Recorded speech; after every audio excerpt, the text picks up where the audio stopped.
Felix Baumgartner has become a living legend since taking the giant leap that made him the world's first supersonic skydiver. He's now officially retired from the daredevil business after shattering 3 world records. Dubbed Fearless Felix, the 43-year-old Austrian pushed the boundaries of human endurance and science with his jump. He talked to Euronews about his incredible achievement. How exactly do you stabilise yourself when you're whizzing round head over heels like that? Well, the thing is, you cannot practice for that spin because either you go for supersonic or you don't. And while you're spinning, you have about 50 seconds to find out how to stop that spin. So you have to use your arms and legs, and you have to do everything gentle because you have to remember you're traveling at 830 miles an hour. So it's really hard to find out how to stop that spin, but I did. Were you aware in the past? Why do you think you're drawn to taking these sorts of risks?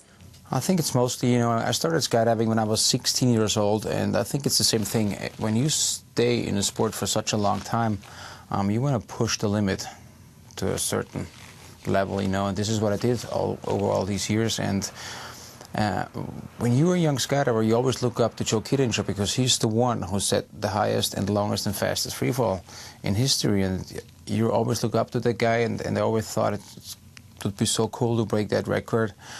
Never thought that I'm going to be that person, but I got that chance in 2005 and I took it. You and your team have been preparing for this skydive for years. What were some of the most difficult technical challenges you had to overcome? There's been a lot of difficult challenges over all these years. It has been the suit development because our suit is based on a standard Air Force suit, and then we have to change everything because an Air Force suit is made for pilots who do everything mostly in a seating position, but I need to skydive in this suit. We also had to develop a lot of safety equipment just in case if something goes wrong, because safety was our main priority. We had to develop a capsule, a life support system in the capsule, and also you have seen all these pictures, so what we developed over all these years is a flying TV studio, and those pictures, I think they speak for themselves. I think I officially retired from the daredevil business, and I had a second dream when I was a little kid, and that was flying helicopters. So since 2006, I have my commercial helicopter license, and this is what I'm going to do in the future. Put my skills into public service. I'm going to work as a firefighter, mountain rescue.